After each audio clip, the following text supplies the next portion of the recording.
Hello students, it's Mrs. Orozco, and we are working on 4-1 today. I'm going to teach you three things. We're going to look at shifts with whole numbers, shifts with decimal numbers, and a power of 10. Okay, so the first one we're going to do is a shift with the whole number. I'm in your fact sheet and I'm on page 113, so go ahead and turn to that page and follow along with me. We have a kid named Jordan, and he earns $243 every week, per week, okay? If I were to write that here, this is my place values, okay? I have ones here, tens, hundreds, thousands, 10,000s, and 100,000s.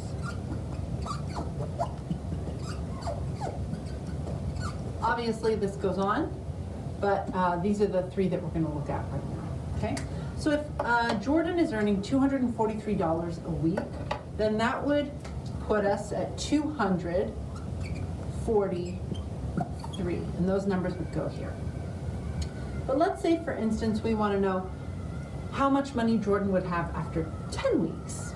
Well, this would be a multiply problem, and we'd say 243 times 10. Okay? Which, if you know how to multiply with the 0, we would just put the 0 there, and this 1 would multiply everything, and it would look like, oops, and it would look like this. Okay? When we're shifting our whole numbers, because we multiplied by 10, we're taking each number and multiplying it by 10. And when you go up by 10, you are shifting your digit to the left, okay? These numbers are going to go to the left. So the 2 will go here, the 4 will go here, and the 3 will go here, and it will look like this.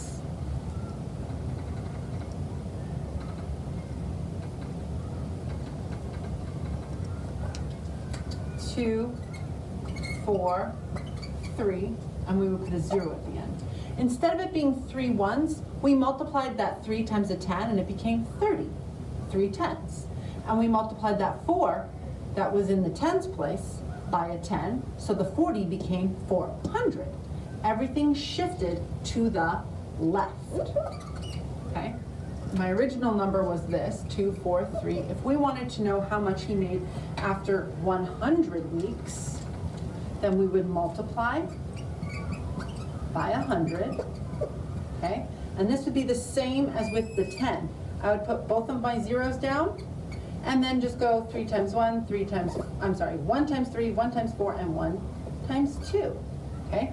And I would increase these by each 100. Okay, so the 3 times 100 now would go into the 300s, okay? And the 4 tens, or the 40 times 100, go into the 4,000s. We would shift it twice because there are 2 zeros here, okay? So this 3 would move 2 spots over, get multiplied by 100. And this 4 would move over, and this 2 would move over. So that's how much money he would earn after 100 weeks, okay? And if we did 1,000 weeks, we would take each number and multiply it by 1,000. So since our original number is this, we would take the 3, multiply it by 1,000. 3 times 1,000 would be 3,000. This 4 tens times the 40 times 1,000 would be 10,000, and the 2 that was in the hundreds place, 200 times 1,000 would be 100,000. So the 2 would go here, and I would put zeros as placeholders, okay? So this is how numbers shift, whole numbers shift. They would move to the left if they're getting bigger and they're increasing. Now let's talk about shifts with a decimal. It's not much different. All that will happen is that instead of having all our place values on the left side of the decimal, we'll have some on the right side of the decimal. So So I'm going to put my decimal right here. And that would make this place value your tenths. This would be your hundredths and your thousandths. They have the THS at the end. I call them spitting numbers because you kind of spit when you say them. Tenths, hundredths, thousandths. And then this is your ones, your tens, and your hundreds. Okay? All I did was go to the right side of the decimal for these place values, okay? Now, if I have something that cost 412 thousandths of a dollar to make, this red phantom marble that is in your book on page 116, and they want to know how much it costs to make 10 of these marbles. Okay. If I were to put this number in, here's my decimal, I would match this up. My decimal's there, my 4 would go here, my 1 would go here, and my 2 would go here. Okay. And if I want to know how much it would cost to make 10, this is the cost of 1 per 1 marble, I would multiply each number again by 10. And again, they would just shift one place left. Okay, so the numbers are moving left. The 4 would go here, the 1 would go here, the 2 would go here, and you wouldn't need a 0 there. You could put it, but you don't need it. Each number became 10 times as much as it was before. 4 tenths is like 40 cents. We multiplied it by 10, and the 40 cents became now $4. The 1 was in the hundredths place. That was like 1 penny, 1 cent. When we multiplied it by 10, 1 cent times 10 is 10 cents in the tenths place, okay? Because I'm multiplying by 10, each digit moves to the left 1 time. If I wanted to know how much it cost, so this would be per 10, right? If you wanted to make 10. If I wanted to make 100, I would move my number twice. So the 4 that used to originally be in the tenths place would be moved twice to the tens place, not the tenths. And then the 1 that was in the hundredths would move twice to the ones.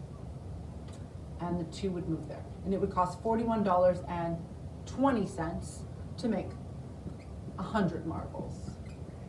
And if you see, the number is just moving. If I line up my decimals here, 4 would be here, then the 1, then the 2. The number 4 is moving. The number 1 is moving to the right. Okay, and if we did 1,000, I would again take the 4 that was originally here and move it over 3 spaces. So the 4 that would be here would go 1, 2, 3. Now it would be there. And it would cost $412 to make 100 marbles. Why don't you try to do some of the problems on page 117? Okay, now that we talked about shifts in whole numbers and in decimals, which was pretty similar, these were similar shifts, we just had a decimal point. Now I'm going to talk about powers of 10, which means the same thing as these, but it's shown just slightly differently. In the number 1,000, you could break this up into 3 factors.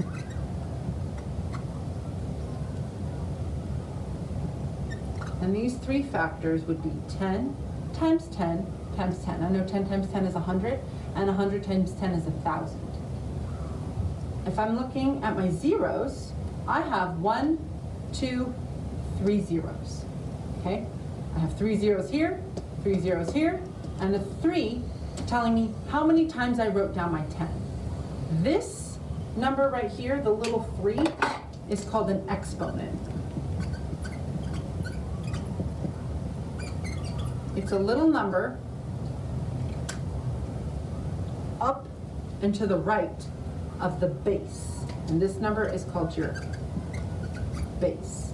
And this tells you how many times, this exponent tells you how many times to write that 10 down. You're going to write it 3 times and multiply in between to get 1,000. 10 to the second power My base is 10, it's to the second power. I would write down 10 2 times. I'm gonna write that down 2 times. Okay, and have 2 zeros. Do not say 10 times 2. 10 times 2 is 20, and 10 times 10 is 100.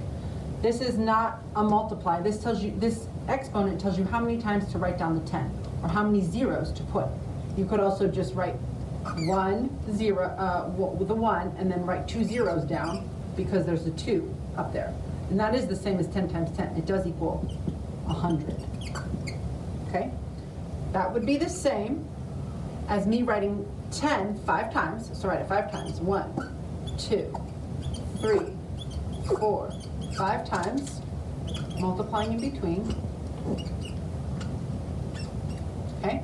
And my answer would be my 1, and I would count how many zeros I have, and we know we should have 5 zeros. So I would write 5 zeros. 1, 2, 3, 4, 5. And then I'd go in and put my comma where it goes. Okay? So 10 to the 5th power is 100,000. Now, if I were to then take this number and multiply it by 5, all I'm doing is saying, okay, I'm multiplying this by 5. So I'm going to take my number here, multiply that by 5. I hope you can see that. If not, I wrote 100,000 times 5. So I'm just going to write a 5 there and fill in my zeros. Okay? That's what that would equal. Whenever you see a whole number multiplied by an exponent, you're going to first figure out what the exponent is and then multiply this number with it. If I had 9 times 10 times 10 times 10, that would be the same as saying, all right, 9 times, how many 10s do I have? I have 3. 10 to the 3rd power.